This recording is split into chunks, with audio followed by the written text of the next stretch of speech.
Selengkapnya soal pemeriksaan saksi di kasus tudingan ijazah palsu milik Presiden ke-7 RI Joko Widodo. Kita sapa jurnalis Kompas TV Niko Anggriawan dan juru kamera Zamzari.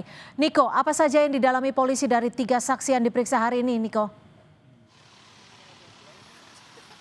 Ya, hingga saat ini masih belum ada pernyataan resmi baik itu dari ketiga saksi yang telah diperiksa oleh polisi maupun dari Polda Metro Jaya langsung yang saat ini telah memeriksa atau mendalami keterangan saksi terkait dengan dugaan pencemaran nama baik, lalu ada dugaan fitnah dan juga dugaan pencemaran nama baik lewat UU ITE atau merusak kehormatan lewat UU ITE, dan ini masih terus didalami oleh pihak kepolisian dan hingga saat ini masih belum ada tanda-tanda dari ketiga saksi tersebut, yang mana ketiga saksi tersebut merupakan 2 orang dari aktivis TPUA, yakni Dr.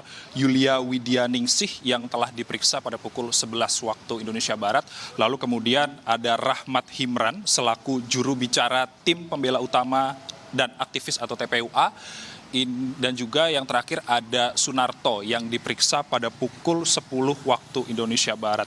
Dan belum ada tanda-tanda apa saja yang nantinya akan diperiksa, dan kita masih menantikan bagaimana hasil pemeriksaan dan poin-poin apa saja yang diperiksa oleh polisi, atau apakah nantinya akan ada penetapan tersangka terkait dengan kasus ini. Karena tiga kasus pencemaran yang dilaporkan oleh Joko Widodo terkait dengan juga pencemaran nama baik dalam kasus pusaran ijazah palsu ini telah masuk ke tahap penyidikan dan juga ditangani oleh Subdit Kamnek di Treskrimum Polda Metro Jaya. Dan sudah masuk tahap penyidikan, tentunya polisi juga telah mengantongi unsur pidana. Tentu perlu alat bukti yang cukup untuk nanti dalam kasus ini, Cynthia dan juga saudara.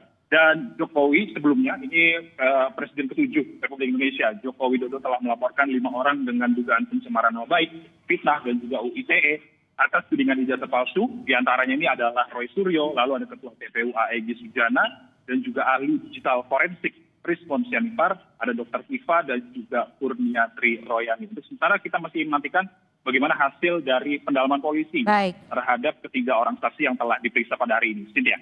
Terima kasih jurnalis Kompas TV Niko Anggriawan.